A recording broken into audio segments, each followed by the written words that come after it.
Hello, welcome to the Unofficial Controller Podcast, your weekly gaming podcast.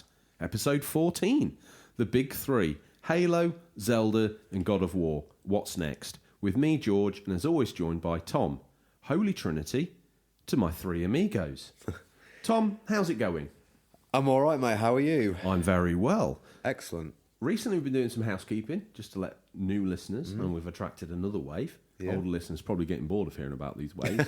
But we'll just give you a quick rundown. So we start off with what you've been playing, then into the news, then into the feature, which this week is the big three, Halo, Zelda and God of War. What's next? The reason why you turned up. Then to listener Stingray, hashtag Stingrays boot. Then to the big man himself, the immortal Stingray with the new releases. And then I asked Tom casually what he's hoping to play. And if he remembers, he asked me what I'm hoping to play. I try to be polite, but it sometimes slips my memory. He's not got it in him. And then we sign off the show, in and out, just like that. Tom, as I've already informed the listeners, and the old listeners are already getting ready for this, you've dusted off the key. You've put it in lock, your turn. Give us the show, Tom. What have you been playing? This week I've been playing... you left the bunker, didn't you, to go and watch some baseball this week? It looked like we were in London watching the baseball, but I was actually down the local village watching Chris McClum. Do a bit of rounders? Play a bit of rounders, yeah. I hear he can knock it out the park and get round the whole ring, whatever you want to call it. There's a fan of the sport, if ever I heard one. Yeah, well, it was him, his team, versus Finster Gamers CEX Raiders. Awesome. Yeah, and Chris McClum's Retro Ravagers. I don't know what that's all about, but it was a great day out, and Chris McClum scored a couple of home runs. I think that's the word you're not looking for. Met a couple of fans of the show. Yeah. Natural. Very nice. Well, I was also with a couple of listeners while you were at the bunker, Pez and NSP. We had ourselves a little Switch night of multiplayer games. Also tried out Cadence of Hyrule. Bring your mates round. Get round. Bring all your multi-taps. Bring your new controllers. Gather round, watch me play Cadence of Hyrule. How did that work out? That is a solid game. So we tried... Multiplayer? Yeah, it's got a co-op mode. We tried that. I didn't know. Yeah, really tough. Is it a good game? Yeah, I was really impressed. Soundtrack is awesome as expected. So is it just like... It's like a link to the past. Let me see if I can run you through a simulation. And each one of those you're moving forward and you've got to... Yeah, it's got the grid system. And how do you hit? Do you have to hit in time with the sword swoosh? If you move in time... Are you in control of this character? Yeah. If you move towards the enemy at the correct time, to the correct beat, you'll do a sword attack, destroying the enemy, or maybe... So there's only one way through this game in a perfect run. Everyone's playthrough would look the same, wouldn't it? No, because the maps are generated differently every time. So you're in a How does that work map. with the music? How does it know it's like 15 steps to the first enemy? How does it know it's 10 steps to the next... It's very hard to explain, but it's impressive. It looked really good, and this isn't a love like no, it's love, not a review. leave or lair. I'll remember the name of our own sections in good time, listeners. Probably episode 3000. I'll get it right. But Tom, if you're a fan of Zelda and you're looking for a challenge, I think you should take a look at it. Really good. We moved on to play some Crash Team Racing online, not online, like couch co-op. And it doesn't run quite as smooth as the single player, which is to be expected. And my friends felt it was a little bit of a poor man's Mario Kart. some would say they're not wrong. Some would say. Hang on a minute, listeners. It's time Tom got some splinters in his backside. Crash Tag Team Racing versus the immortal Mario Kart. But we're going to go with the 8th iteration, so it's like for like. Yeah. Fresh candy for fresh candy. Which one are you nibbling on the back of the school bus? Last week I said Crash Team Racing, but this week, after playing the multiplayer together with friends, I'd say Mario Kart's probably stronger for that side of it. Ever the populist man. Sitting on a fence. Going where the fans are until they move somewhere else. And then it's Days Gone By all over again. Literally. And speaking of Days Gone By, we fired up the arcade challenge mode that was recently released as free DLC. And that was cool. That was great to play with two friends, just taking it in turns, seeing how many zombies we could get through and chain the multiplier together and get a bit further. I know. Said you were a fan of the game. Freakers. Yeah, but they're zombies as well. No, mate, then everything else is now freakers. Okay, right. Walking Thank you for the correction. Freakers. Yeah. But yeah, that was enjoyable. Freakers. Okay. Played some Street Fighter 5 on the PS4.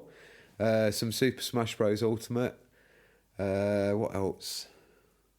You've been playing more games this week than Finster games. Checking for scratches and it's kind of like discs.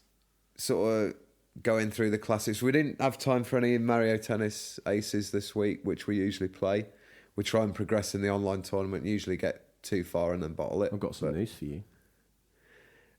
We're going to be discussing that in the news, aren't we? Yes. Is that you finished? Yeah, I'll finish off at that. I mean, you started with A and we're down to like F of games. Yeah, a lot of games this week. I need to be polite and ask you, what have you been playing? Tom, don't feel like you have to, although, it's part of the script. So I'm going to cut in with, I finished Shakedown Hawaii. Whoa. Just got to go through... Completionist. I know. Just got to go through and arrange some protection rackets on some other properties so they sell to me, so I can buy them all. That would unlock another 2. And I think I'm pretty much done there. I'll have totally done all of that. That was a great game. That was a good game. It had all the things in it that make a game good. It was pick up and play. It was, not too difficult, but there's a challenge. And you've been playing this on the Vita, haven't you? Both. Well, so yeah. I'll cross-save to the cloud, and then when I play it on the PS4, I just pick up where I left off. Mm-hmm. Absolutely incredible. And I didn't realise when I put it down last that I was literally probably a minute away from finishing the game.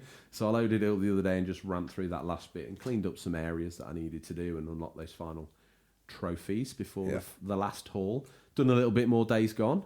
Much like you, I'm making the Easter chocolate last all year, Tom. It's a game that keeps on giving, isn't it, really? I really can't get enough of that game.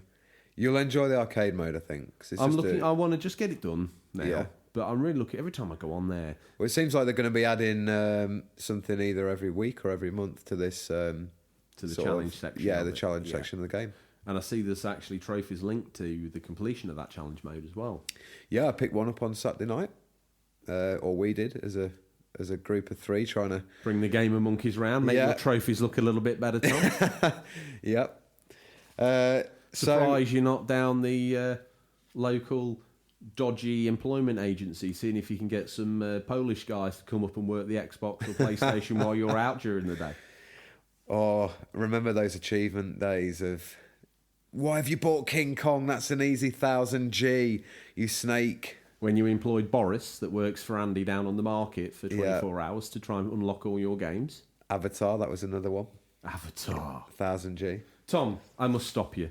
Yep. It's time to get on with this seriously average Serious Games news show and push into the news. We've scoured the very darkest regions of the internet to bring you the latest stories. First up, wake up, Alan. Sony's at the door. Remedy Entertainment could be preparing itself to bring its beloved franchise, Alan Wake, multi-format, as it's acquired rights to its own property, Alan Wake, in a deal with Microsoft costing €2.5 million. Still, right now, Remedy are busy bringing their new IP control to the market. We are sure we will hear more from them once that's done.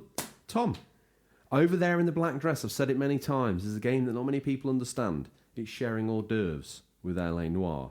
It's Alan Wake. She's got a funky David Bowie soundtrack. People don't understand her, but she's a beautiful game, and I want her remastered. Yeah, I'd like to see make sure it is a sort of remaster. No offence to Remedy, new IP control. That looks quite good. Just give me Alan Wake, for goodness sake. And a sequel, possibly. Oh, please, no. The man can dream. The man can dream. Who would have thought that you come up with a game, you design the whole IP yourself, and you still got to give Microsoft $2.5 million? Yeah, that's a good point. That's an expensive child in a divorce, isn't it? Mm-hmm. What you got for me next, Tom? Served nothing but sand and dry bone. I like what you've done there. Dry Bowser has hopped into the roster of Mario Tennis Aces. Revealed to be a defensive character, Dry Bowser looks just as powerful as you'd imagine. Shown in the trailer, it showed off his standard shots, trick shot and special shot, and also confirms exactly how you can get your hands on the character for yourself. An in-game tournament is now live for the duration of July, as with every other month, which will give you the chance to obtain Dry Bowser early, which is usually the case. Otherwise, you have to wait till he's been released after the tournament. He'll be available for all players starting from next month as well.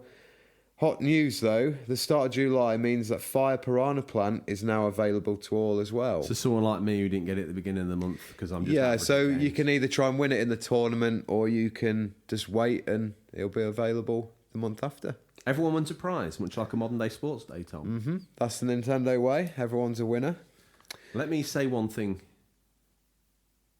This last bit of news, Tom. I turned my back from the green screen for 2 seconds and you've managed to cram Link, God of War, and this god-awful Overwatch news. Hit me up. Goats I'm get excited. Smashed. For those of you that know about Overwatch, this will make perfect sense. For the other 4,999 of us, just sit back and relax for a little while. Blizzard plans to open up the Overwatch League's stale 3-3 GOATS meta, a composition of 3 tanks and 3 supports, by introducing a role lock that forces teams to pick 2 DPS heroes, 2 support and 2 tanks, according to the reports. Esports site Upcomer reported on the role lock earlier this week, citing multiple sources inside the Overwatch League. Blizzard will introduce the lock at the start of the current season's 4th stage, which begins in July, the report said. This was echoed by ex-Overwatch pro Baek Fisher Chan Hung, who played main tank for the Seoul Dynasty before announcing his decision to leave the sport. In a follow-up stream, Fisher claimed that the 2-2-2 role lock had already been decided for Stage 4. I'm retired now, so I'll say it. Next stage, Stage 4, 2-2-2 lock is decided, he said. And that's according to multiple translations of this clip. While some players might not like the change, it should be a good thing for the viewers. Tom, I read that out. I think it made sense. Explain it to me. It was read out very well. Made perfect sense to me and the few other Overwatch fans we have on the from the podcast. You, Lord Ponceroy and Wayne Ray. That's it. They're big fans. I've got them in the team and everything. We run the GOATS meta, so we're pretty disappointed. Speaking of that, I think they've had bad feedback from viewers because they feel like the GOATS team is so overpowered and it's played every game and they say it's boring to watch. So they're trying to mix it up a bit and say, right, that's no longer available. We're just going to run the 2 DPS, 2 healers and 2 tanks. So hopefully what's GOATS mean? Greatest of all time. Do you know, I thought, listeners, for a moment, I thought it was one of those moments. I believe that's what it means. I don't know. I just say on the mic, do you want to Here we run go. GOATS? Do you want to run GOATS? Yeah. Everyone knows what GOATS is. All the bigger boys are saying it on the Overwatch League. So Tom says, let's run GOATS. It's really bad, but I'm a massive Overwatch fan. I don't watch the league. So when I'm on the mic and people are saying, oh, did you see that latest game with London Spitfires against Seoul Dynasty? Nope, didn't see it. I've no idea what he's talking about. Before Mumsy calls time on the podcast, because even she can't indulge your Overwatch obsessions this much, and considering that more than likely between here and the end of the show there's a mention for, in fact I know that in the script there's a mention of Red Dead Redemption, you couldn't help yourself. So God of War, Red Dead Redemption, Overwatch, your Holy Trinity. Tom, ticking all the boxes. If the Holy Trinity isn't serving me today and providing me with nothing more than a substandard podcast, how would the fans get in touch and tell us how amazed they are at this Overwatch and, let's face it, white hot gaming news? As always, as some of you have this week, you can reach us on questions@unofficialcontrollerpodcast.com. It was great to have some feedback on that. Or direct messages on Instagram or Twitter. Or you can find our YouTube page and comment on the post there, and remember to like and subscribe. Yeah, because we did actually get some emails this week, which is great news for me. A little bit unfortunate because I've used that email to sign into all sorts of questionable sites, and then when we got mail, we panicked. We nearly deleted it because we didn't want Mumsy to see, but actually listener mail, which was wonderful to receive, Tom. Yeah, absolutely. And we're going to be talking about that in the future. Okay. Some of those emails. Well, do you know what, listeners? We've slipped, jumped, hopped and skipped our way all the way to the feature. The Big Three feature. Halo, Zelda, God of War, what's next? This week's feature is discussion around the Big Three characters for the Big Three manufacturers. As always, you guys got in touch to share those memories of those Big Three games as we ask, what's next? So, Tom, we stand atop the mighty tower, the Big Three, aligned above us. Which one of those mighty characters are you going to pull down first? Well, first off, let's take a look at Halo Infinite. Okay, Tom, dive deep. It's the great green hope of the great green box. Master Chief, a true breath of fresh air when he leapt onto the then unknown Xbox as its number one IP. Now, Tom, before we launch any further in, I want to talk about that wow moment, that time you first played the genre-defining Halo.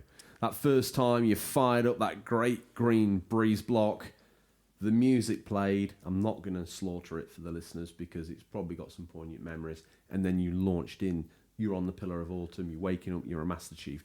Do you remember that moment? And talk back to me about that. Yeah, so I picked up a GameCube, my friend picked up the Xbox, so we had the bigger boys console. Yeah, and he was like, come round, and I've discussed this before on the podcast, but he was like, come round, try out Halo, you got to play it. Yeah. And I was pretty impressed. It was definitely up there with one of those games you look at and you're like, I really wish I owned this. Knowing you, was it like all graphics, or were you like all graphics, story, everything? Everything on that, I think. The controls for the Warthog seem really strange, but now they seem like second nature. It was just a different way of doing it. It was, yeah. And at the time, they probably should be commended because it was a brave step to take those strange controls. It did feel messy, though. I'll give you that. It did feel a bit sort of like, oh. But then when you played it a bit, you're like, why don't all games sort of first-person game like that have vehicle controls like this? That is true. Well, since that time where he launched on the Xbox, launching Microsoft's hopes, we've had many Halo games. Obviously, the sequels, 2 and 3, Halo Wars 1 and 2, ODST, and a few more. Tom, dropping in from his Pelican, fan of the show, Boba Loba, what's he got to say for himself? He said Halo 3, team doubles with Lee Cowden. Hope we got that right. Said he had a great time. Not massively fussed about the campaign with Halo, but he'd love to see a return to form with the multiplayer. #Guardian. So he's really hoping the Halo Infinite multiplayer steps up its game and really gets back to those great times spent together, basically destroying each other as the Spartans and the enemies as well, the Covenant. Yes, for sure. It sounds like they had a great time. Sounds like Boba Loba, big fan of the green box. Tom, stand back, because whizzing around the corner on his 50cc push and pop, fresh from a shift at the Village CEX, Finstergamer. Love to hear what he's got to say. Personally, I preferred being your own Spartan in Halo Reach rather than following Master Chief's story. But the idea of returning to split screen is pretty exciting. I think I spent more hours of my life playing Halo multiplayer than any other game I've played combined. Wow. Tom. Bold claim. When your friend got the bigger boy's Xbox down there, were you and him going through co-op? Yeah, we did a bit. So we were replaying some of the missions he'd already done. And we also tried like the sort of competitive versus each other multiplayer, which kind of felt like the natural progression from GoldenEye. Yes. And that sort of step up. The co-op for me was really made Halo special in my eyes. The fact that you could go through one in the seat, one in the gunner's seat. Those vehicles were definitely made for co-op. Well, obviously, other than the single vehicles like the Ghost and such. But he makes a good point about Halo Reach there. having the playing as those 4 different Spartans really made it interesting and a bit of a spin-off. I never had the luxury of playing that game. Oh, it's good. How really good? I don't know where I'd rank it in all the Halos, but it's up near the top. Okay. Well, the ending as well. Spoilers, but it's an old game. You should have played it by now if you're a Halo fan. That sort of desperate last stand as the Guardian you're playing as is just fantastic, and it felt like almost strange how you knew it was the end, but you're actually playing it rather than just seeing it in a cutscene. That's awesome. Yeah, it was cool. So your visor starts to crack, and you're just like, get some. And you just, going down swinging. So it was like a Zulu style sort of onrush of Covenant, I presume, or is it the flood? Yeah, I often wonder how long you could have actually lasted. I don't know whether there was a time limit where eventually it just cut to a cutscene. But spoilers for a 10-year-old game, but I thought that with Red Dead Redemption in the barn. I was like, no, this can be done. Yeah. This can be done. And with 2, with On the Mountain, I thought they were going to take a very Halo Reach thing of like, how many agents can you take down with Arthur? And that would have been good. I thought that was actually going to be the end of the game, but I was proved wrong. You were proven wrong. Anyway, moving back on to Halo. What we got here? New fan of the show, Doogie McBain, got in touch over on Insta just like you can, and he said, I remember when Halo first came out, and me and my friends used to pack our original Xboxes into our school bags, go to my friend's house where we would have 4 TVs set up in the middle of the living room and play link-up death matches. It was so much fun, but no wonder we have back problems these days. Those original Xboxes certainly weighed a ton. Tom, we love stories like this, don't we? Yeah, that's cool. cool. I want more of these.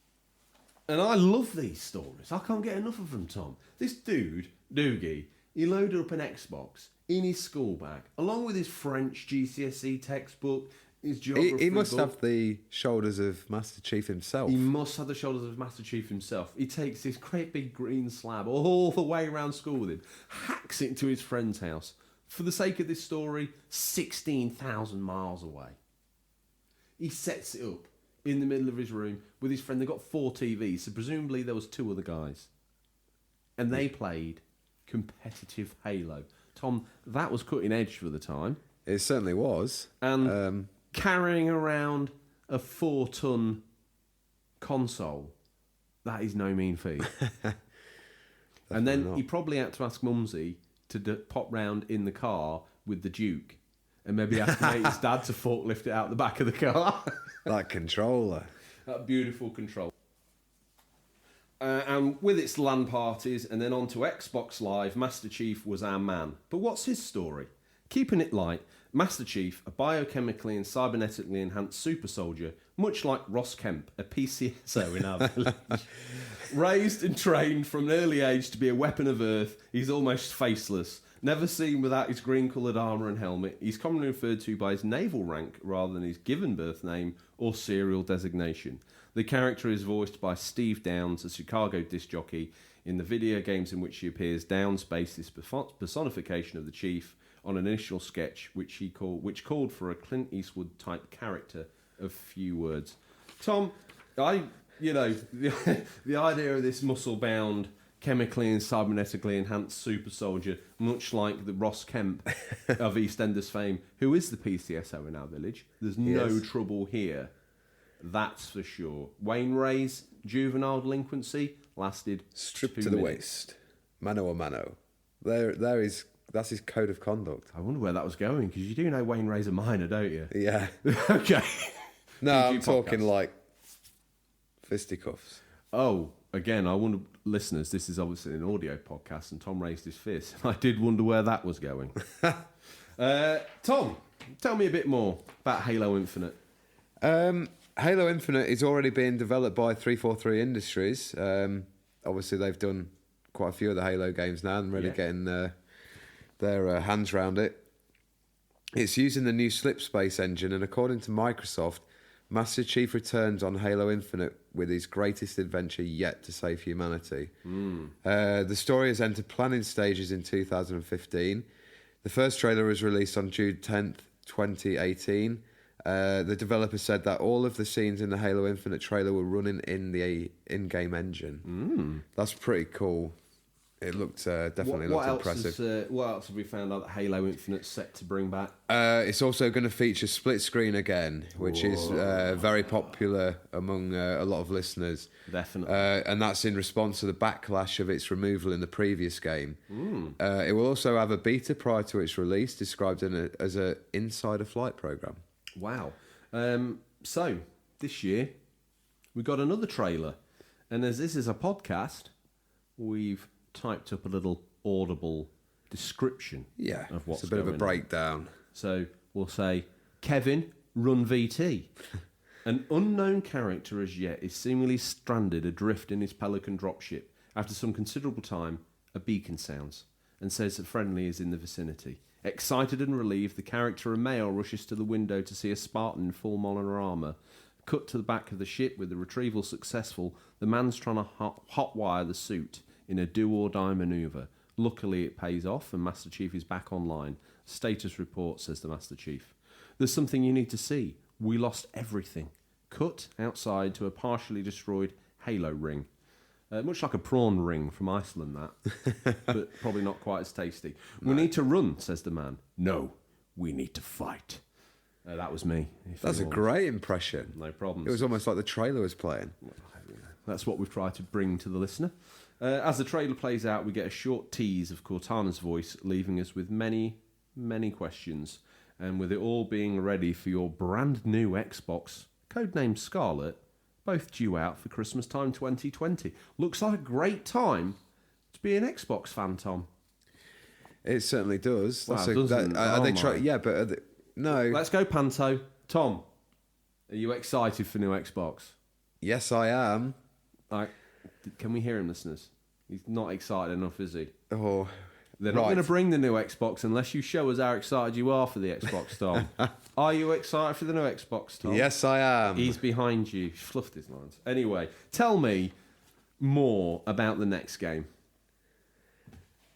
Well, what can we say? These are just our thoughts, aren't they, on where they might go? Tell them. Oh, what we're talking about? Halo or the next game? I was just going to wrap up a little bit more with Halo. Let me put the script down. I just feel like maybe they'll throw a bit of a curveball and maybe have it third person. This is crazy talk, but you heard it here first. I think we might see third person Halo. I think Mumsy needs to check the sell-by date on the prawn ring from Iceland, because it sounds to me like Tom's hallucinating again. Tom, before you plunge the Halo fan community into what's deemed to be a death explosion, please move on to Nintendo. Okay. So the first pillar's been established. We've got Halo. That's Halo. He's one of the big three. You're wheeling out the next one. What we got? We've got Zelda Breath of the Wild 2, or whatever the title will be called. So good they named it twice. That's it.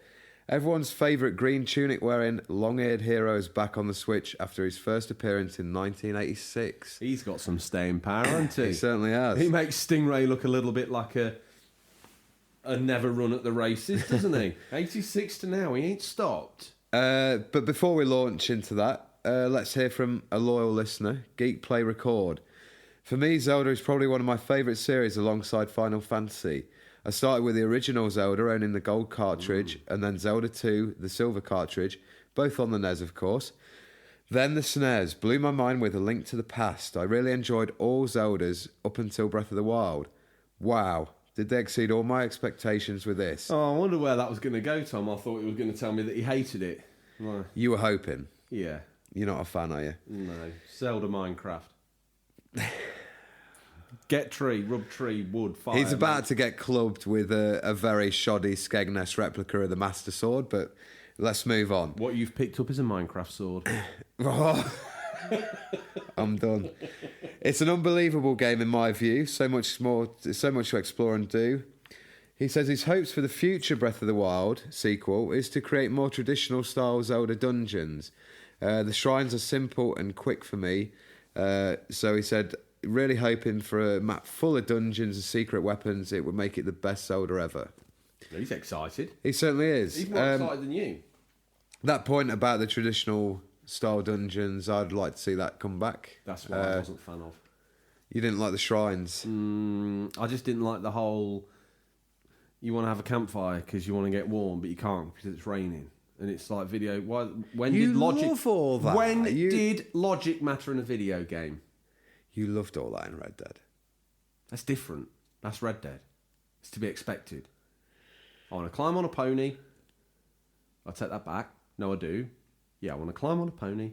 I want to go around, talk to a tree, go in. It's a dungeon. Nothing too clever. Nothing too fancy. It's a Zelda game. I get a dungeon. I get introduced to a new weapon. You did say to me in the past, though, you were a bit sick of the formula of, like, go to dungeon, get weapon. Never ask a gamer what he wants, Tom.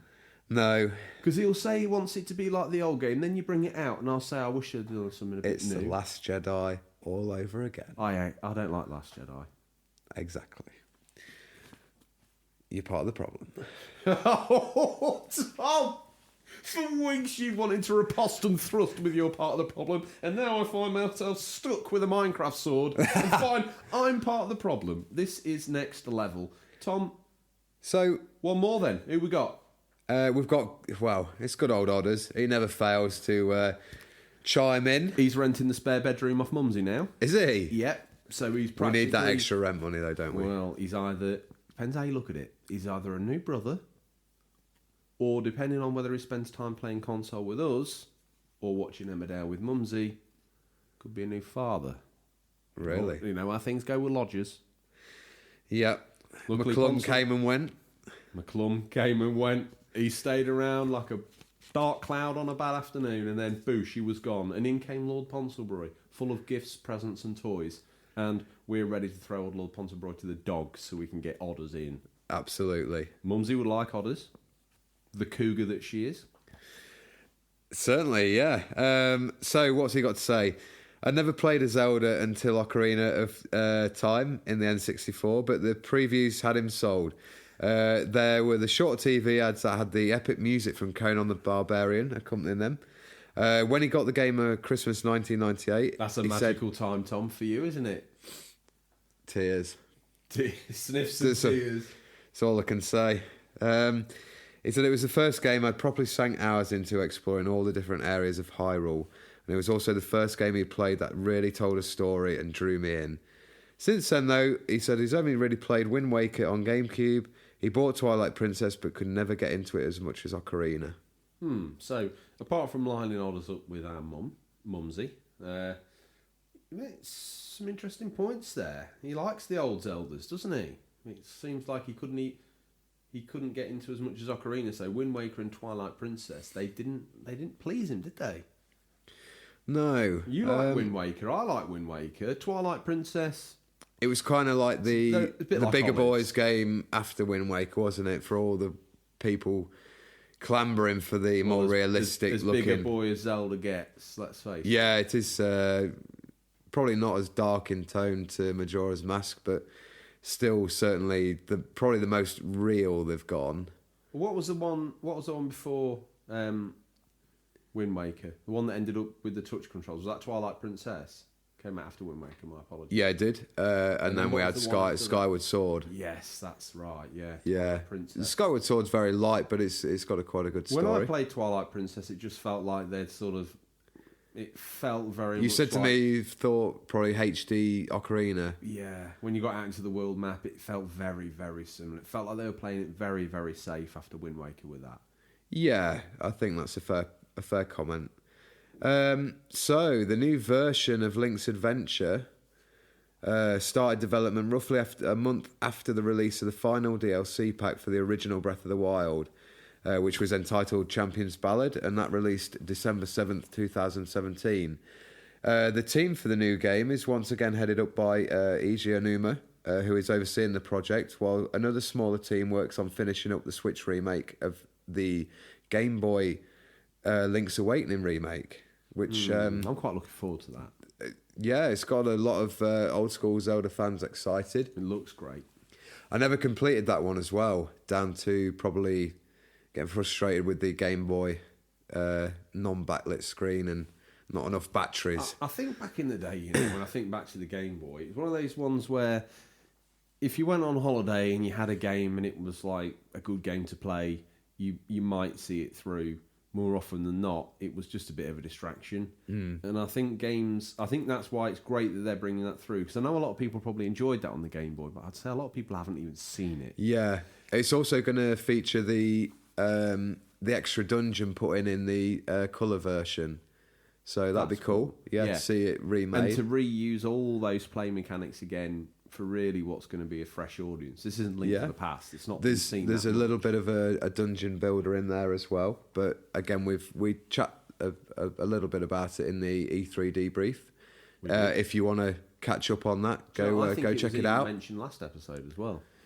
It's probably my new God of War, Red Dead sort of game. Stop it now. Gonna get another one in there. Tell me, before you leap into the Overwatch podcast, get me through this.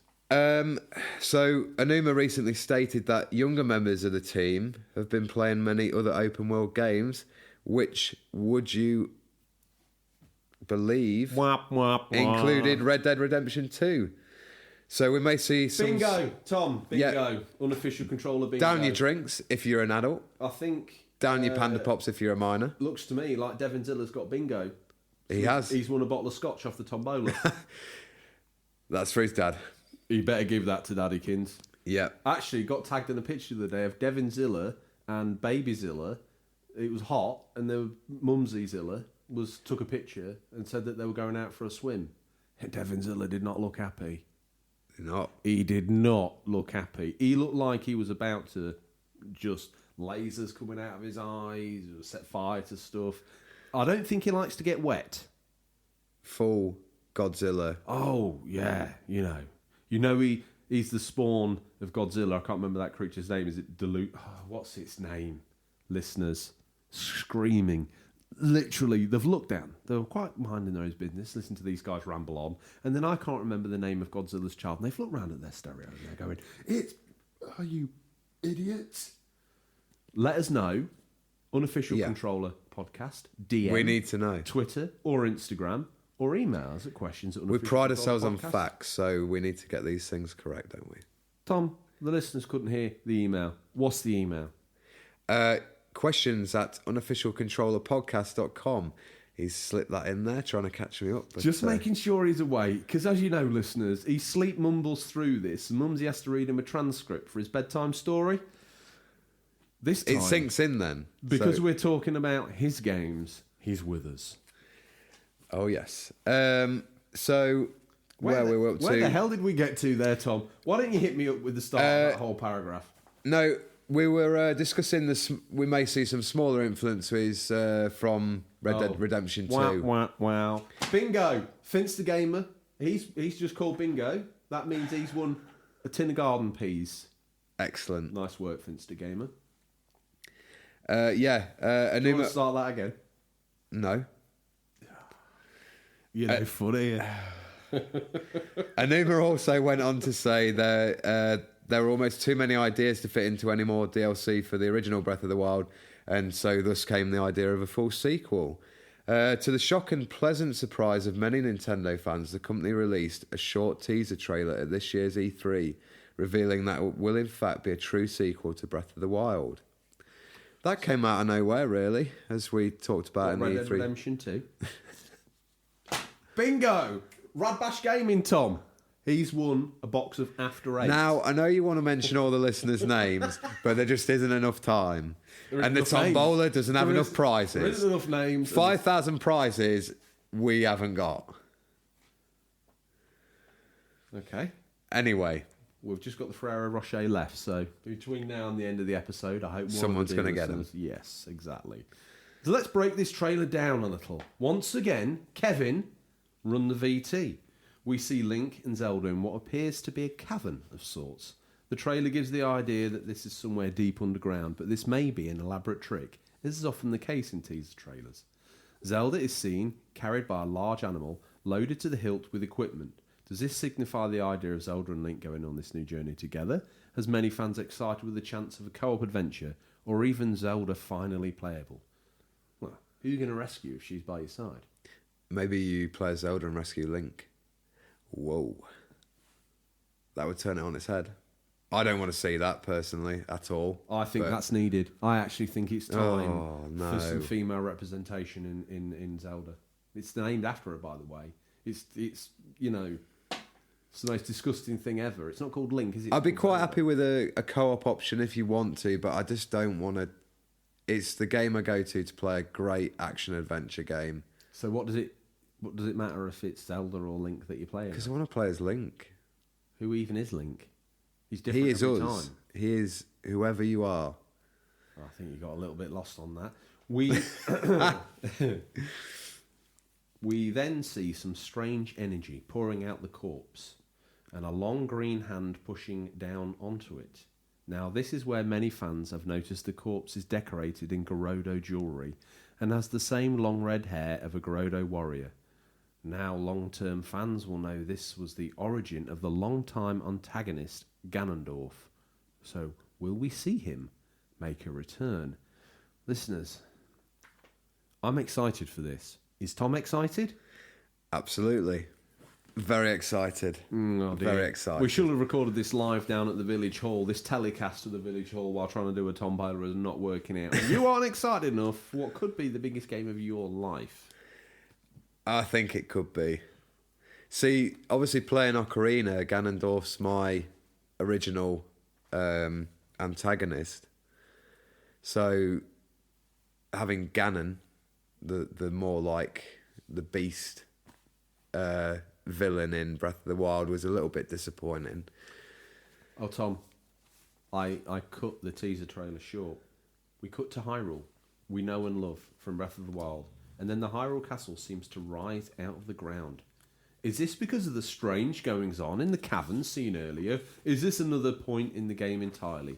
What's for certain is that this game has every Nintendo fan talking. That was the trailer, Tom. I paused it. We had a little bit of interaction. I played it again. We're hopefully doing these trailers a complete disservice. So, how can they improve on what many consider the perfect Zelda title? Me personally, I'd like to see a return of proper dungeons, as we discussed earlier. More upgradable armour. I mean, it'd be great if they brought back back to those proper dungeons. Would you like to see them coexist in a world with the originals, with the Breath of the Wild shrines? Yeah, definitely. Or would you like to see shrines all gone, and then dungeons brought back as they were from back in the day? You know, you find the hook shot, and that's that level, and then... Do you want that, or are you just done with that? I really enjoyed the shrines, but it's the things that replace, like the divine beasts, which are the 4 mechanical creatures that kind of replace the traditional dungeons. I didn't really overly enjoy them because they just felt like a bigger shrine and didn't have that sort of vast scale of feeling like you could get lost in the dungeon and you had to get the right keys to unlock the right doors. The water temple. Yeah, exactly. So keep the shrines, but put in some proper dungeons, proper like caverns that you can, and have it where you mean find Oblivion Zelda. Not so much. I'm not a massive fan of those games. Have it where you find them naturally. Don't look at me with that shocked face. Like like Oblivion, you got all over that like a rash on, I don't know. But then I realised it wasn't really my cup of tea. I tried Skyrim. It's good, but it's not amazing. You finished Oblivion? Yeah. Then at what point in time during that this is back in this is back, realise it wasn't for This is back in the day of the achievements, my friend. Needed that 1000 G. Wow. Okay. Anyway, going back, we knew he was cheap, listeners, but he will literally sell himself down the road for 1,000 gamer score. Certainly will. Going back, I just want to be more transitional into finding the dungeon. So, just you're exploring a cave, and then there's an entrance there. Not just. I don't think they'll ever go back to that. You need to go here to this dungeon to get this weapon to progress. Just describe to me that moment again of what you want from a Zelda game. To transition naturally, so exploring a cave randomly, you haven't been sent there, and and you find an entrance, you go in, and that's the dungeon. Do you know, I've just thought, there's a game that was released, and it lets you naturally walk around this map. It's like a medieval magic sort of thing, like you like, and you can naturally stumble across caves. If you dig around in them and stuff, you find these doors, and you go in. There's a dungeon in there, Tom, and you can find weapons and secret bits, and it's great. It's all natural, unscripted stuff. You go for a bimble in one direction, it happens. Now that game is Oblivion. It's quite old. You said you don't like it. Then you just told me that Todd Howard brought that out with in fact, he did bring Skyrim out for the Switch with an amiibo support, so you could wear Link's tunic and have his shield and his sword. I tried it. Did it work? Yeah. And that's still not your dream game? No, it's strange. It didn't really click with me. Just describe that scene to me again. What scene? Where you just naturally playing in the world and you stumble across this dark cave.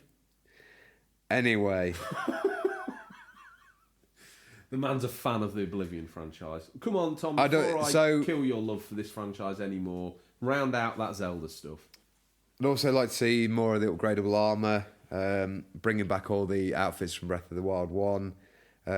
It would be great because you could upgrade them, and like the mountaineering gear made you climb faster, and the Zora gear made you swim faster. I think that's a real cool thing they could probably do more with. I'm not quite sure what, but there's a lot of potential there. And this one really got to me a little bit. The Breath of the Wild world, as good as it was, the Hyrule Castle and the surrounding castle town was just a ruin, which makes sense in the story, but I really want to see that kind of even partially rebuilt and like a bit of a market town, and just fill it full of characters, make it be the hub of the world that you're in, because it does feel very empty. Don't do it. Don't do it. I won't. For the listeners, I was looking at Tom in the middle distance, and I was just sort of scratching my head, a little confused. Any more to say on Zelda, Tom? No, if you're a fan of Nintendo and Zelda, this should be the one title that you're really keeping near to the ground for, because we saw the turnaround for Ocarina of Time to Majora's Mask very quickly. So will we see that again? They have the world and they have the game engine in place, so things can happen very quickly. This is exciting. Now, we've talked about this new Breath of the Wild sequel, Breath of the Wild 2, and we're wondering if he needs to be around, if he needs to pony up and be around next Christmas to launch a very staunch sort of rearguard action defending the Switch's ownership. Against the big two new consoles. That's what we refer to as next gen, bigger boys. I think, obviously, with the development time they've had already, I think they could pull it off. But will it be good enough to head off? For me personally, of course, but it's got some stiff competition graphically. I'm thinking about the people that weren't lobotomised. Are they going to snub? Let's say they've got both a PlayStation or an Xbox next gen, and they're playing their new whatever it is, PS5, Xbox, Assassin's Creed 7, Assassin's Creed COD 7. of War. Don't make out like COD of War. COD of War. Call of Duty. Story 20. of the fishing wars. Let's say they've got that, and then they happen to look up, and on TV is an advert for the new Breath of the Wild. Are they going to dust off the Switch and go get themselves a copy, or are they going to I'm all done?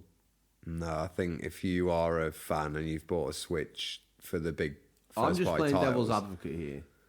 You know, maybe they want a sequel to Zelda Minecraft. You know, they do. Tom, before I upset everybody this week, launching scathingly into talk about Overwatch and all that other good stuff. You're definitely going to upset people with your opinion of this next game. And what game is this, Tom? It's the sequel to the latest God of War. So we're going to call it God of War 2. Bingo. Do you want to lead off with this? Go on then. Surprisingly, at least to us, Kratos is the youngest character here as far from a creation point of view, launching in 2005. Joe, that doesn't even seem... We thought he came out before Master Chief, didn't we? Yeah, my brain can't compute a time where Kratos was coming out in 2005. They even squeezed the sequel out before the PS2 shuffled off its mortal coil, Tom. This makes no sense to me at all. In 2005, what happened at the end of 2005? The first God of War launched. No. Slow down. Chew your food. What happened at the end of 2005, Tom? There were two strange-looking men in a queue at midnight to get a console called the Xbox 360. Do you remember that? Really? I think so. This is what I'm saying to you. Have you been in the room? Because I think the Xbox 360 launched in 2005. Kratos was born in 2005 onto the PS2. That got cracking reviews. Great game. In the shadow of what was coming out, doesn't look so great, does it? No. It was criticised a bit, though, for its lack of depth, and many saw it as a simple hack and slash. I think that's... Good showcase for the aging console, though, Tom. It was, yeah. I mean, it was a bit of a progression from Devil May Cry, because it was a similar style of gameplay. Yeah, well, the thing is, I've played them both quite recently. Devil May Cry... which holds up better, do you think? Probably God of War. Yeah. Devil May Cry had I know God of War's camera is, it puts you in some strange places at times, but it all seems to fit. Whereas Devil May Cry's camera was a bit of a crossover between original Resident... It was a hangover of the original Resident Evil camera. Yeah. And what was that other game that they brought out? They've done a re-release on PS4 recently. It was like one of your first PS2 games. On Minutia? Oh, yes, yeah. And the cameras sort of get stuck and flick between. When I played the original Devil May Cry, there was lots of this walk into the camera and then the camera flicks round and you're still moving in one direction and you think, oh no, I've gone the wrong way, and you walk back out the camera and it loads up the other room. God of War, it's almost seamless as you go through. There's no jumps or anything, and you morph quite quickly into the cinematics of the game. Obviously nothing like the modern God of War. Yeah. I'm not saying... I wouldn't say such heresy. But, solid game. Even now, it still feels, some of the fonts, even at the time, I felt dated the game. Right. It looked a bit Spectrum, didn't it? The fonts, that blood red sort of Greek style. I know why they went for it, but it just looked a bit cheap. Yeah. I mean, my first experience of that game was playing a demo of God of War on the PlayStation 2. And I believe that was fighting the three-headed Hydra.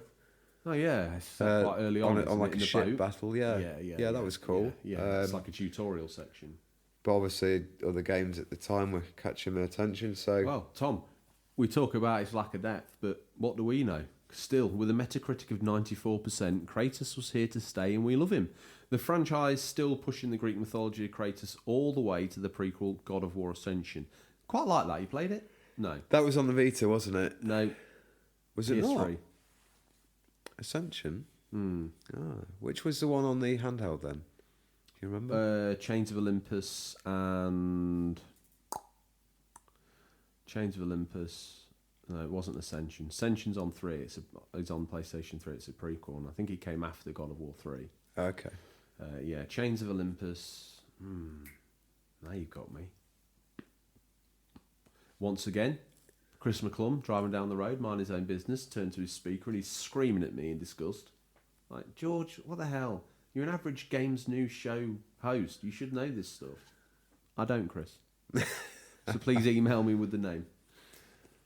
What else are you going to tell me about this God of War 2 malarkey, Tom? Well, it's here, after those games, that things took a different turn. And God of War turned its hand to Norse mythology, using great story ways to substantiate the move from Greece. Yeah, that was an unexpected yet welcome surprise, that Norse mythology twist. And I did like the way it was explained away in-game. They can transit through these different realms. And spoilers, which we're going to just have a little spoiler warning because we are going to be discussing the current God of War with our thoughts on when where should we the tell sequel them to might tune go. in? In fact, I tell you what. No, it's just look in the comments if you're nervous about God of War spoilers. 2-year-old game, you're not too sure. Look in the comments. Flip straight through to listen to Stingray. Safe as houses. Let's face it. Yeah. That's what most of them are doing anyway. Well, so that move from Greece to the Norse mythology, I think it was a wise choice. It was probably getting a bit stale with the Greek one. Agreed. I think they'd done everything they could do. How much more could they do to Kratos before he just gave up on life? Yeah. We'll kill your son, your wife, doesn't matter to us. Torture you for eternity. That's fine. You're the God of War, just deal with it. And obviously they're bringing in Atreus, Kratos' son, in the Norse setting, giving a bit more backstory and having a bit more of a connection to him. But, things weren't really looking good either.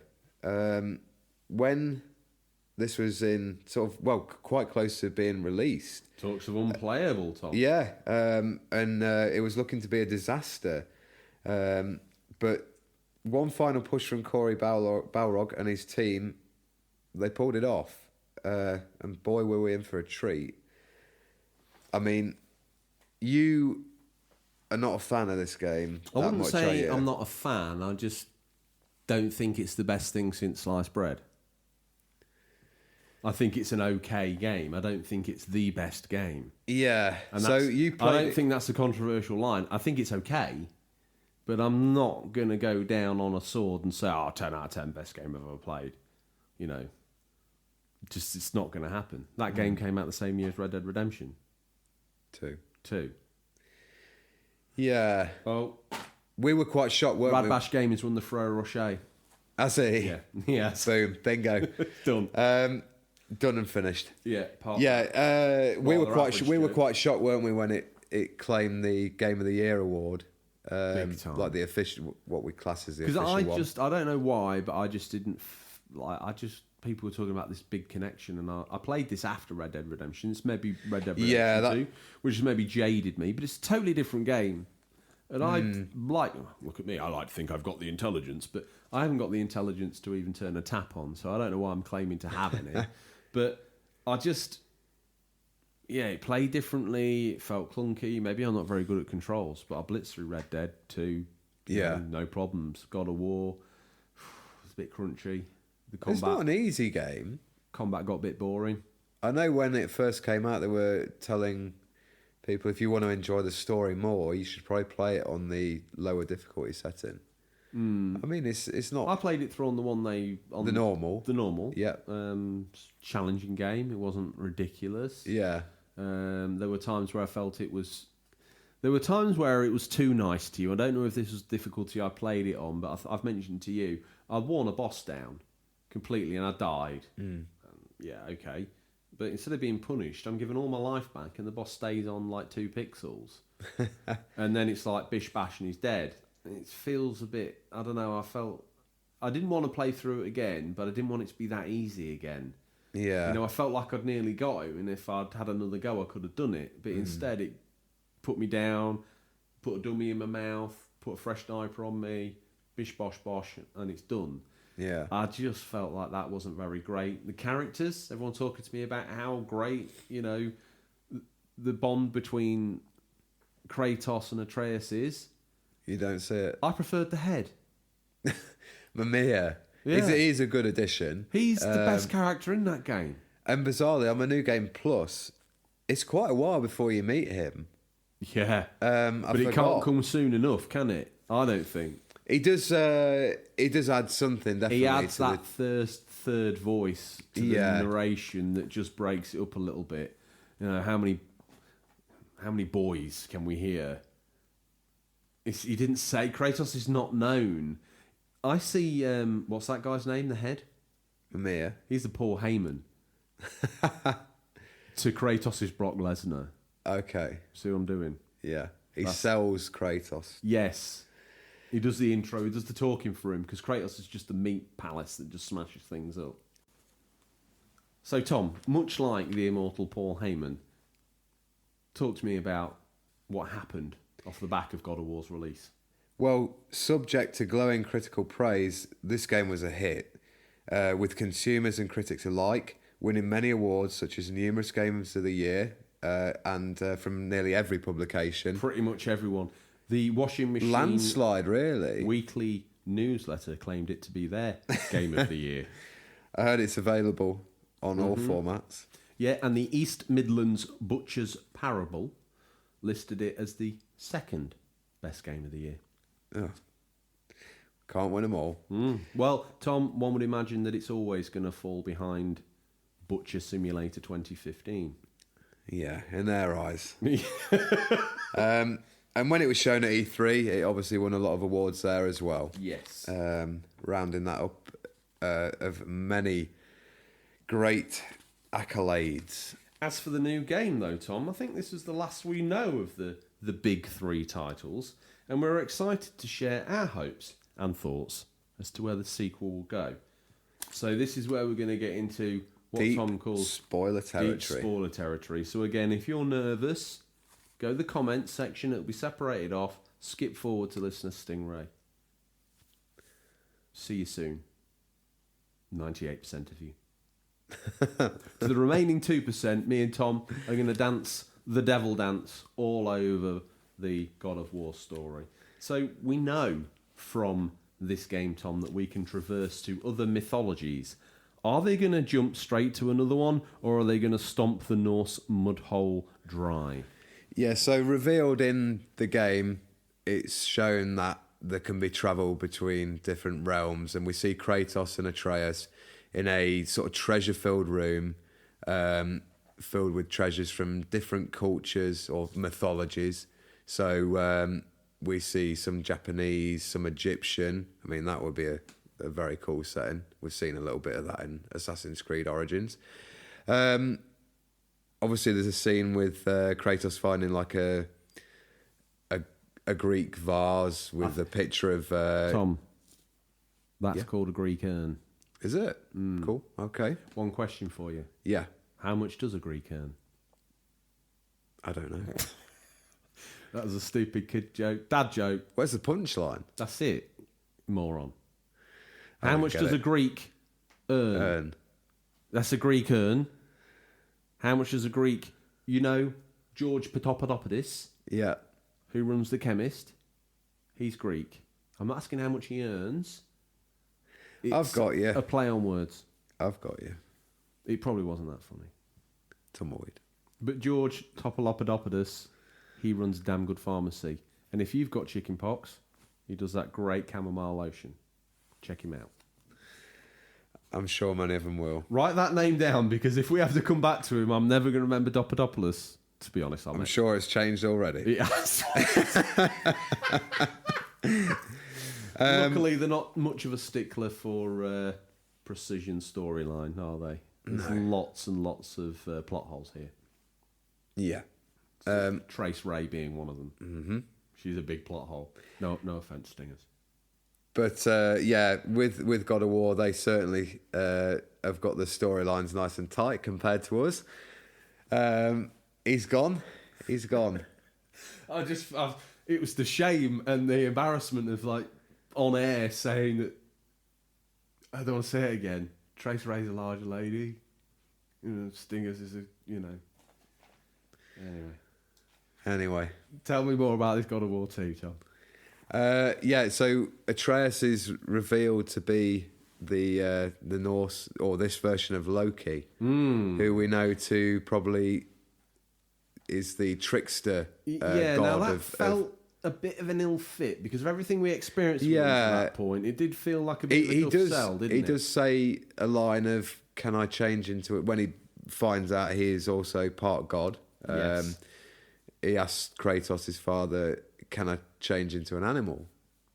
This is known in Norse mythology to be one of Loki's powers. Mm-hmm. And also he's master of languages, which is obviously common in Atreus as you progress through the game. Game, isn't it? Yeah. That's a fact. Because he can sort of like...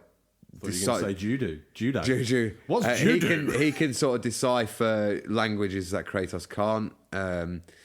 And I think they'll probably push it. I mean, we might see an older Atreus, probably teenager, maybe. It didn't feel like it was ending that way, though, did it? Do you think they'll follow on very quickly? Well, spoilers, but Thor drops in your back garden, doesn't he? He certainly does, yeah. So if you, after you finish the game... What's that buzzing sound, Dad? Looks like Thor's here, boy. Yeah. He came back for a quick sleep. There's me thinking I could for all the recharge my teasing the game does, statues of Thor around the world, you don't fight him in this one, do you? Not at all. I thought we were building towards... Because we fight a couple of people, don't we? We fight Thor's sons, yes. Magni and Modi, which I thought was a great boss battle. Before God of War, Tom knew nothing about Norse mythology. It's good. It gets you interested in stuff. Look how much he knows. I love Absolutely. this. It's one of those moments where I'm so proud of him. He done good. Boy done good. Boy done good. He's read a couple of Norse mythology books. Yeah. So you fight them. You manage to kill one of them. And actually, out of all the battles in the game, yeah. I thought that was probably the best one. That bit where you're back to back with Atreus, and it's like very misty, and they're running at you. Yeah, that was cool. Yeah, that was very cool. Yeah, but they saved the big man for the sort of little after credits scene. And like I say, I went back all Red Redemption style. Oh, get my head down, and boom, it happened. Yeah, I had no idea. He's there, and the cape kind of flows back like a Wild West duster coat to reveal Molyneux the hammer. Look at you. You are impressed with this knowledge of Norse mythology. I like the way that we can go through pages and pages of script and you can't even pronounce words like turn or substantiate, yet Molyneux, not an issue for you. No, it's weird, isn't it? Very strange. You can tell the games he cares about. Oh, yeah. So I think sequel, we're going to see that battle with Thor. Well, don't forget, for the listeners that haven't seen it plastered all over the internet, Corey Balrog did a release of tweets that actually the first letter spelled out the word Ragnarok. I tried to communicate this to you, but it seemed like it was falling on deaf ears. Okay. Confirmation.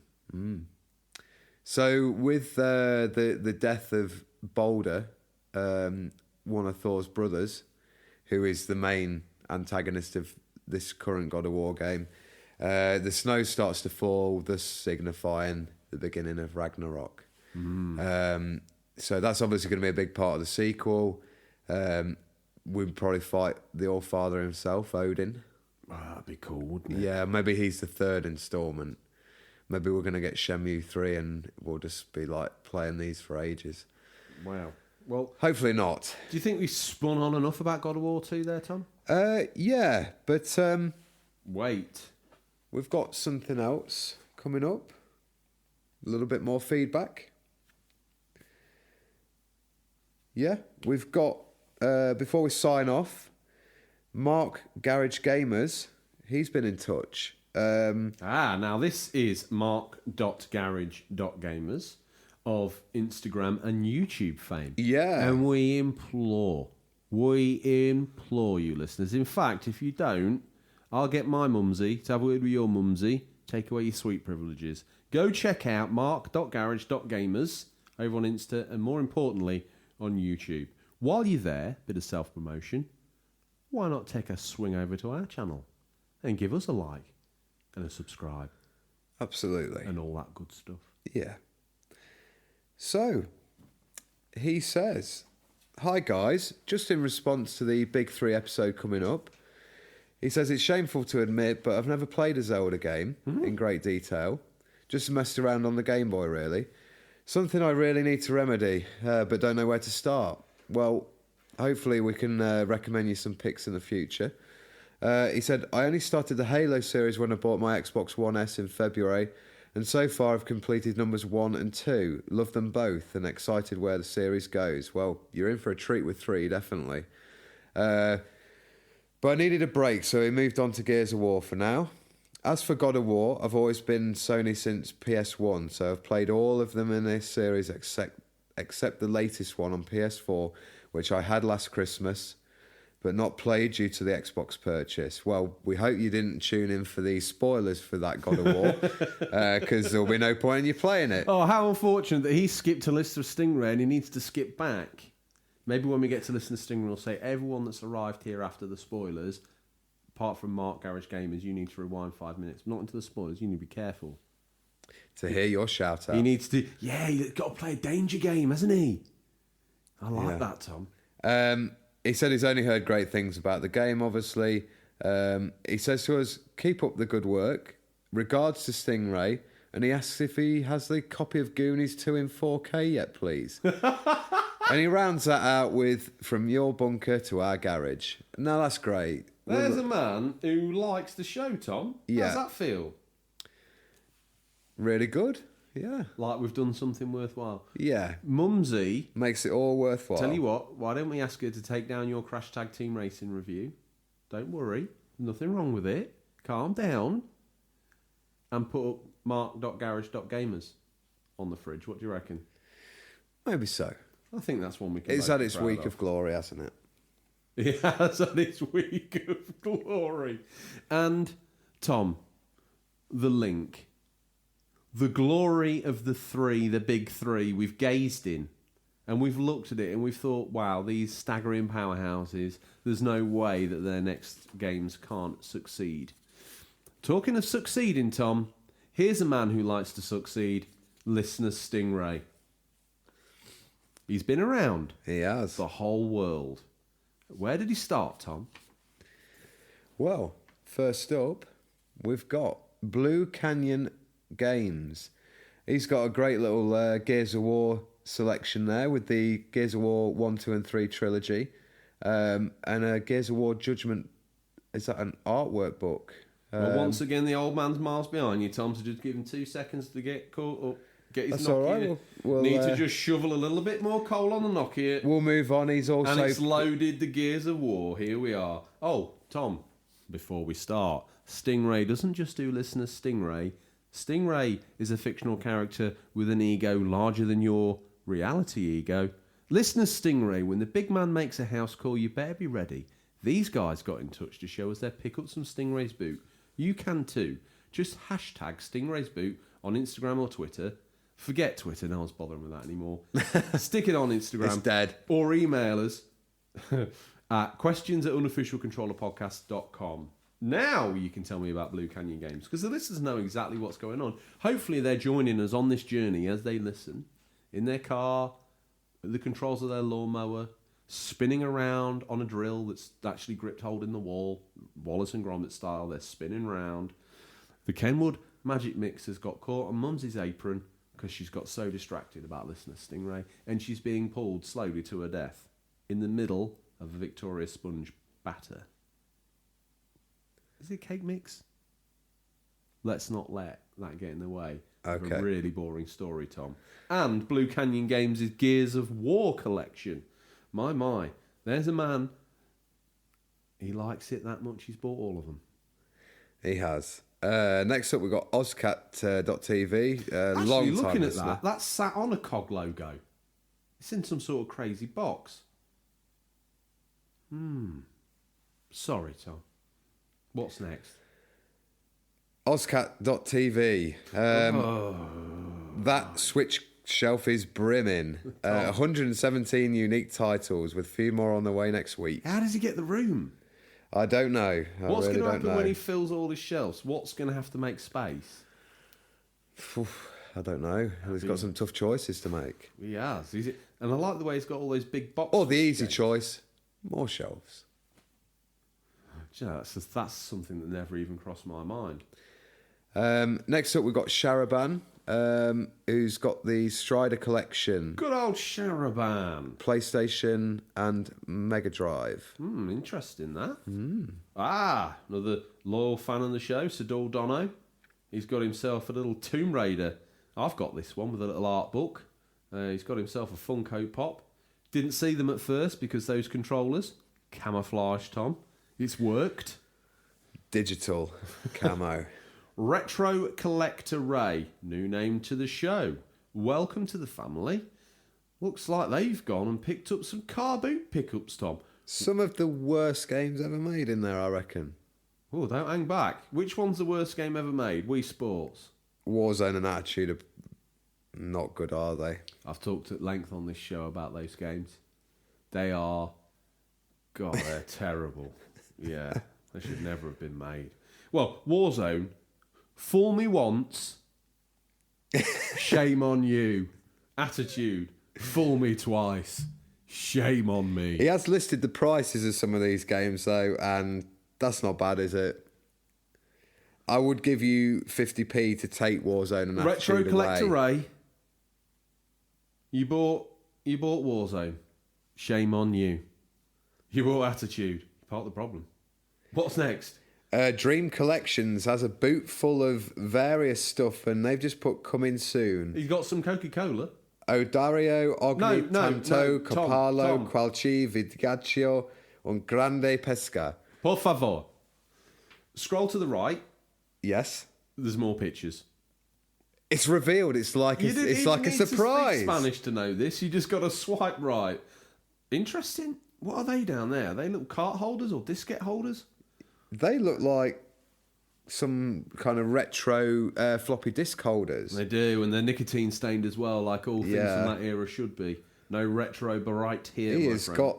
That is a boot. Well, that is a boot to rival the big man himself. Look down there. Look, Atari Jaguar, Oh yeah. box complete Jaguar.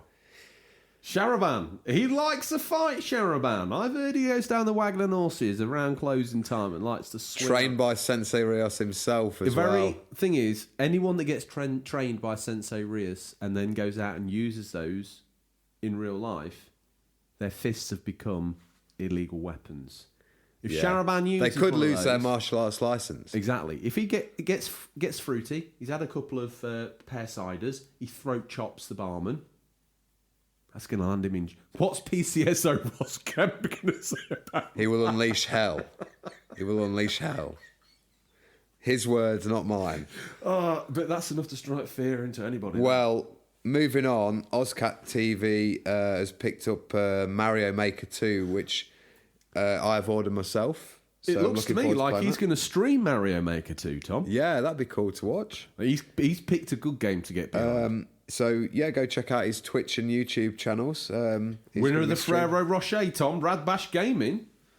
He's Oh, picked yeah. up the third-rate Bionicle game. He's got Ghost Recon 2. also Bon Jovi, Lost Highway, and The Wizard of Oz. I don't know Wow. whether that's the soundtrack or the Do film. you think that's Radbash Gaming's hand just to the left there? Do you think that's the hand that's reached for the Ferrero Rocher? I don't know. Could be. Let us know. Let us know. Oh, Here he is, cooking up a storm. I love it. Every week without fail, Daddy Zilla's found Daddy Zilla. No, me and you have just fallen out because all the Tombola prizes are gone and you've got Lord of the Rings up on the cooker top. Dearie me. 3:57 My in the hero. morning or 3:57 in the afternoon. Daddy Zilla rocks all ends of the 24-hour clock. It certainly does. Next up, we've got Welsh Game Hunter. He's picked up Aladdin on the Mega Drive. A Good lot of game. new content just dropping today. Yeah. He's got... Got a couple of Star Wars toys as well. He's got an Ugn out there and a Death Star droid, I believe. If I've got that wrong, let me know. But I'm pretty sure. those Star Wars fans. I They haven't do got- not forgive. I haven't got it. Well, that's why we were absolutely crucified with the Star Wars episode. Not even one mention of the word Star Wars in it. Really. If you want to prove whether that's right or wrong, listeners, you've got to go check it out.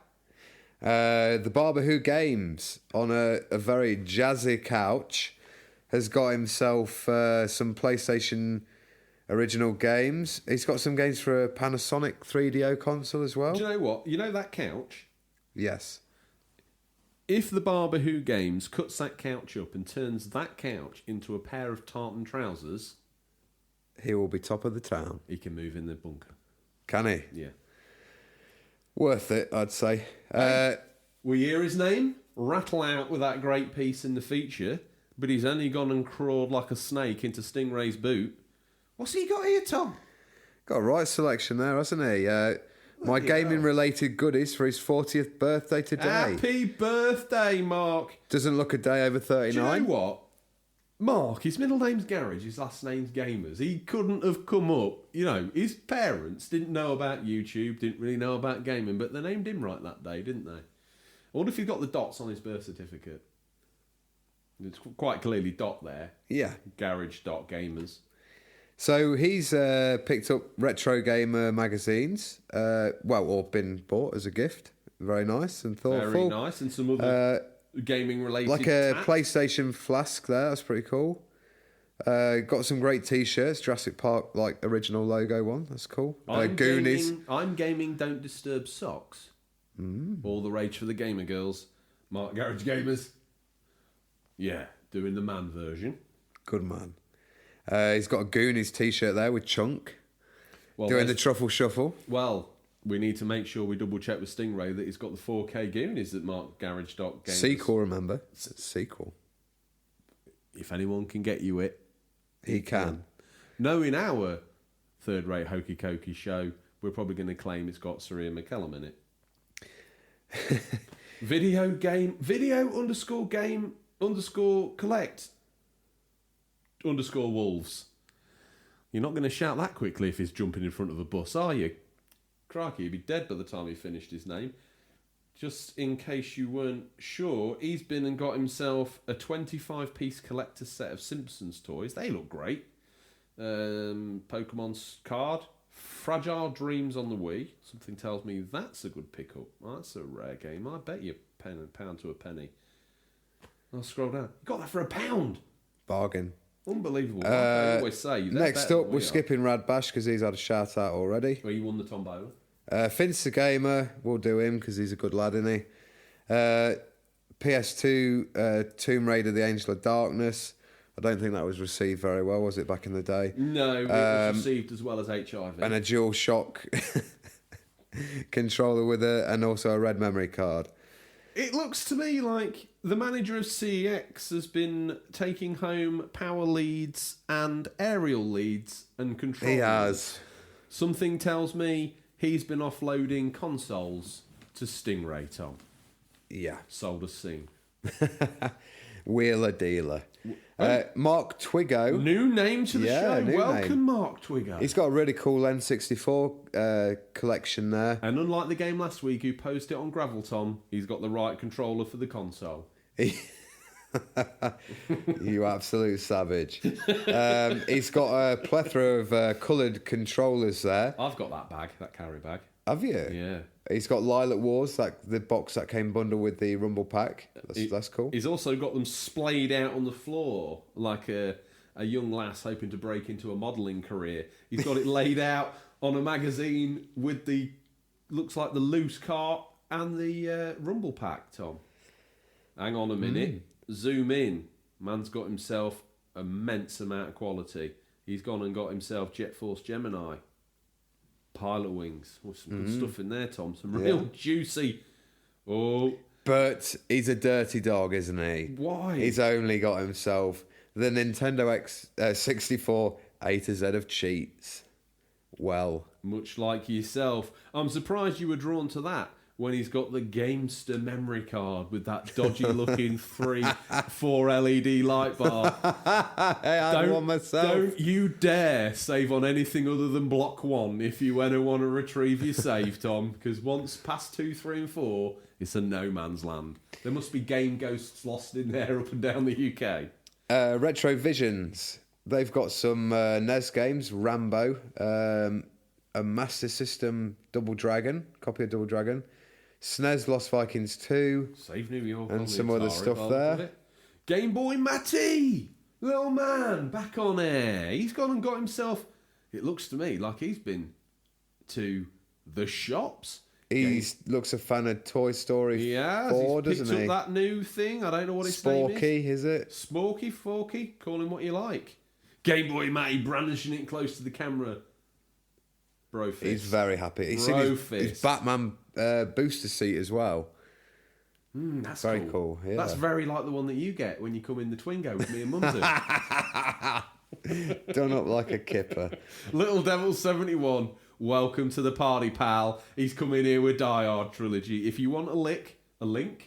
If you want a slick link, don't come to me because I'll call it a lick and it'll all just fall on its face like an embarrassing turn. Ozcat TV, you've had your Mario Maker shout out, so moving on. So you give him another one. Yep, seamless.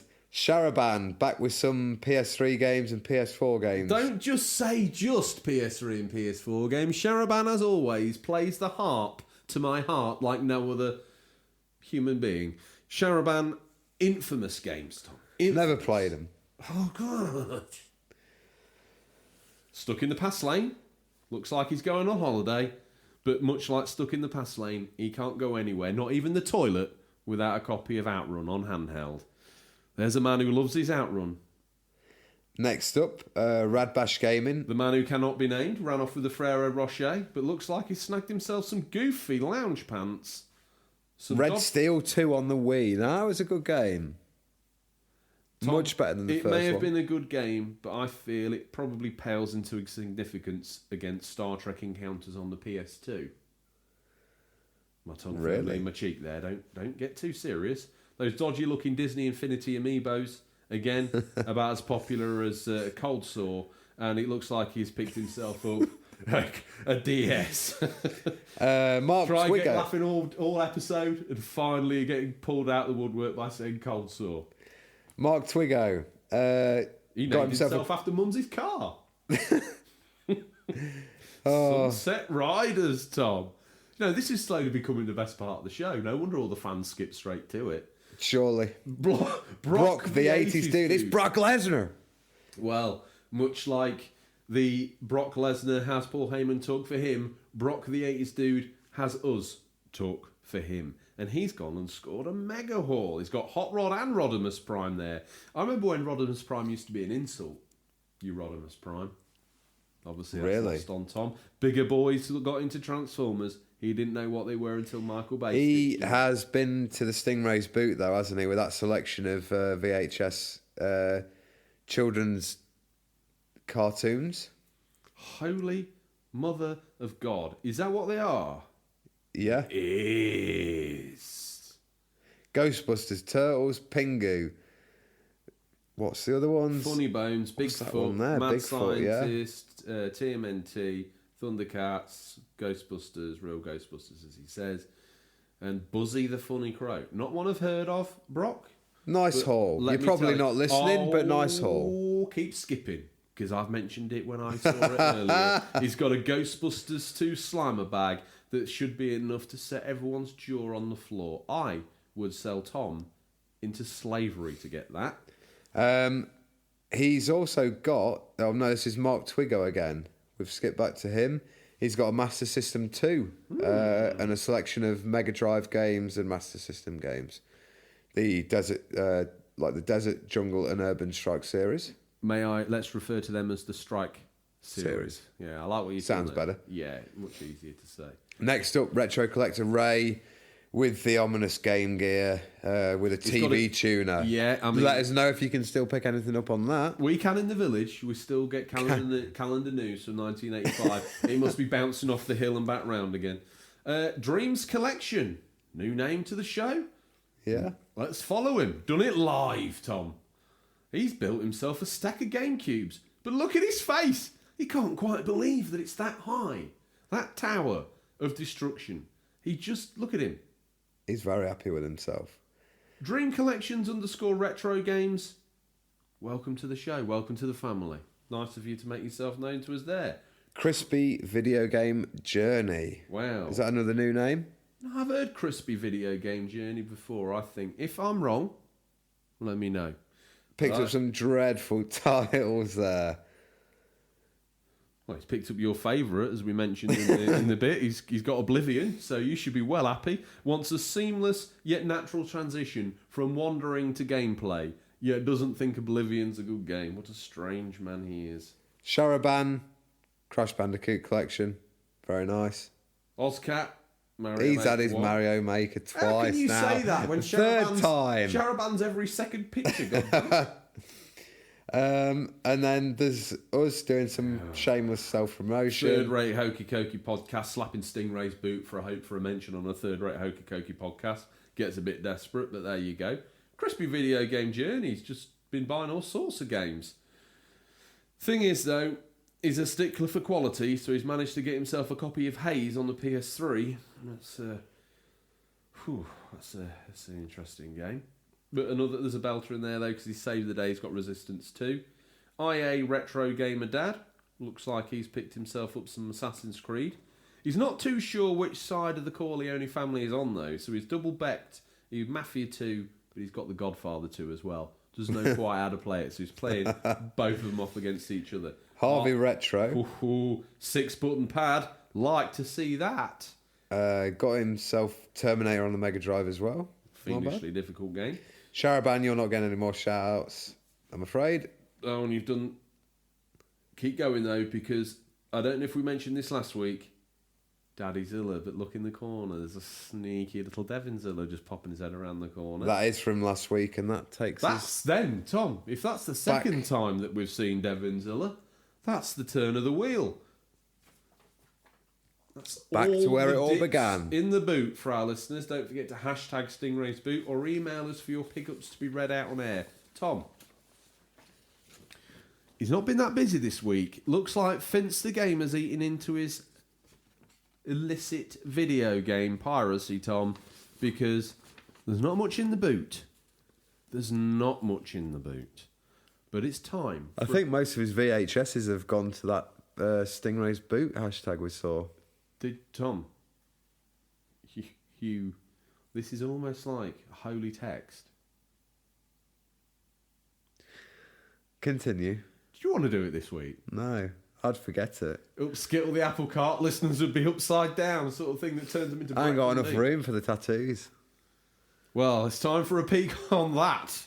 Rather interesting note. The most tattooed man in the village has no space even for an ampersand on his knuckle anymore. He's had the show's contact details scrawled all over his body in gums. It's time for a peek in what we affectionately call Stingray's boot. What's nestled between some counterfeit nappies and a dodgy copy of Battlefriend all this week? These are the new release highlights for the week July 1st to July 7th, 2019. Listeners, these are out on digital or physical, or will be by the time this podcast is in your feed, but could be region dependent. Tom, we've wheeled out the sacred text, but the big man himself hasn't wheeled out. Maybe he's not going to come of it. Wait, what's that? Here he is. And guess who's riding shotgun with him? Young Finster Wayne. Gamer. Finster Gamer? Screams up the drive, Tom, like a bat out of hell. What's Finster Gamer doing here? Looks like he's shuffling contraband around in the back, peeling off CEX labels and looking all mysterious. He's doing the throat chop to me. He's symbolising he doesn't want me to mention he's in the car. Looks like he might lose that CEX franchise quicker than we thought.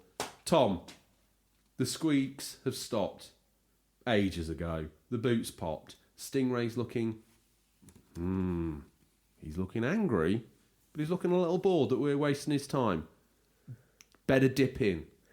First up, Red Faction Guerrilla Remastered Edition. Out on the Switch, July 2nd. Set 50 years... Featuring the immortal John Marsden, set 50 years before the climactic event. Is it? Yeah. The voice actor is him? No, just remastered. Oh. To be honest, they know about this game. They had it on PS2. It came out on PS4. It's the same thing. It's the same game. July 2nd. Stranger Things 3. To tie in with the release of the new series. Stranger Things 3, the series on Stingray, Tom. So we've got that to watch. Put that to It's got Series 4 on as well, though. Comes coupled with all the kids' favourite Goonies 2, which I'm going to get out so mark.garage.game. I can't have it. That's a bit harsh. We'll knock him off a copy. We'll do him. Yeah. No, because you're already in trouble with Stingray because you went in the Never Never book last week to get me a game. Yes. Tricked you into it, didn't He doesn't look happy you've brought that up. He owns half your soul, technically. Anyway, We've got the series. We've got Goonies on Stingray, 4K. Stranger Things 3, the game, though, Tom. PC, PS4, Xbox, Switch, July 4th. One summer can change everything. Better bring a friend. Stranger Things 3, the game, is the official companion game to Season 3 of the hit original series. Play through familiar events from the series while also uncovering never-before-seen quests, character interactions and secrets. This adventure game blends a distinctively retro art style, 16-bit cheap, with modern gameplay mechanics to deliver nostalgic fun with a fresh new twist. Just like in the show, teamwork is at the heart of Stranger Things, the game. Fans can team up in two-player local co-op to explore the world of Hawkins, solve puzzles, and battle the emerging evils of the Upside Down as one of the 12 beloved characters of the show. Surely that game should be 8-bit if it was set in the era it's filmed, Tom, ever a stickler for historical accuracy? Yeah. Damn Not it. getting that. Due to that reason. I haven't even considered a mummy. We slaughtered Red Faction Gorilla. That's my mummy. It's it. Grab onto something desperately before the show ends. Next up, we've got What Remains of Edith. This is rehearsed. This is rehearsed. Edith Finch. Out on the Switch, July 4th. Oh, pull yourself up a seat, listeners. This is going to be a bloodbath. Wow. Off You lay go. down the gauntlet. Yeah. Explore the Finch family history and try to figure out why Edith Finch is the last one in her family left alive. Winner of Best Game at the 2018 BAFTA Game Awards, as well as Best Narrative Awards at the GDC 2018 Choice Awards, 2018 SXSW Gaming Awards, and the Game Awards 2017. He's out of breath. What Remains of Edith Finch is a collection of strange tales about a family in Washington State. As Edith, you'll explore the colossal Finch house, searching for stories as she explores her family history and tries to figure out why she's the last one in her family left alive. Each story you find lets you experience the life of a new family member on the day of their death, with stories ranging from the distant past to the present day. The gameplay and tone of the stories are varied as the Finches themselves. The only constants are that each is played from a first-person perspective and that each story ends with that family member's death. Ultimately, it's a game about what it feels like to be humbled and astonished by the vast and unknowable world around us. Created by Giant Sparrow, the team behind the first-person painting game, The Unfinished Swan. I think, it got a bit wobbly in the end there, but best narrative or whatever. I'm nitpicking. Flawless. Next week you're doing the Sting. Next week we're swapping job roles. Are we? I want to be the colour commentator. The king to my JR. Yeah. You could only dream. I could. Which means I've been thrown Wonderblade on the PC. Heck, why? Why not? All caution thrown to the wind. This is my mummy. July 4th. PC. 486 gaming PCs may apply here. What are you waiting for? Grab that trusty weapon of yours. Oh, Tom. Oh, what are you waiting for? Grab that trusty weapon of yours. Free the princess and save the world all before breakfast. What do you get when you cross a whimsical adventure? Humorous characters. It was meant to be funny. I was right. Insert laughter track then. Yeah. Oh, Tom, I wish we could afford one. We will. Oh, that would be my dream. Laughter track. Yeah. That'd be great. An awesome experience you won't soon forget. Looks like you've pulled a belter out, Tom. Yeah. No, this needs to be a random VHS. Oh, does it? The Adventures of Teddy Ruxpin. Oh, that's good. Yeah. I think in fact, after Sea of Solitude, I will actually do. Nothing so far has been my mummy. What I pull out after Sea of Solitude is going to be my mummy. And then you can take us to the bridge. Yeah, this would be my mummy choice for this week. Sea of Solitude out on the PC, PS4 and Xbox. I'll tell you what. Shall I do the dark text and you do the light text? Can if you wish. What are you waiting for? Grab that trusty weapon of yours, free the princess, and have we not had this already? Let's ignore that one. Don't trust me with a keyboard. An emotional journey. It's an emotional journey. Go on a nuisance and intimate adventure experience through the mind of Kay as she struggles to overcome her inner loneliness.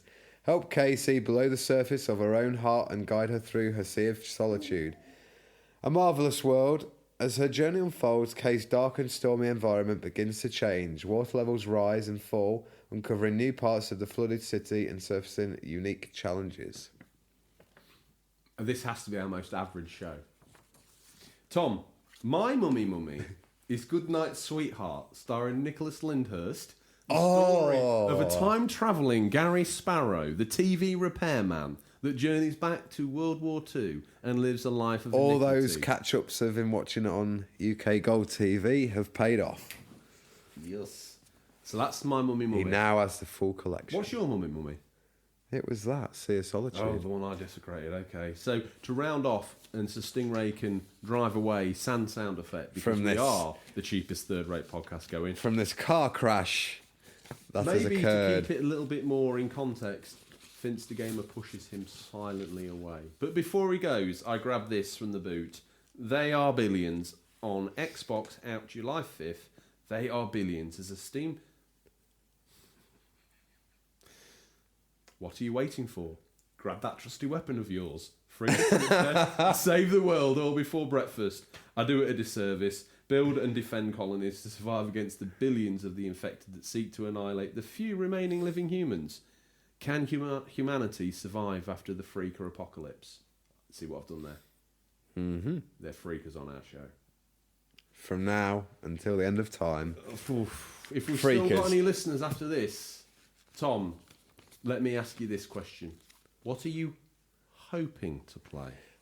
Mario Maker 2 is ordered and hopefully be picking it up over the weekend, so that's what I'll be playing. Nice. Now, I promised you I was going to get a copy of Judgment.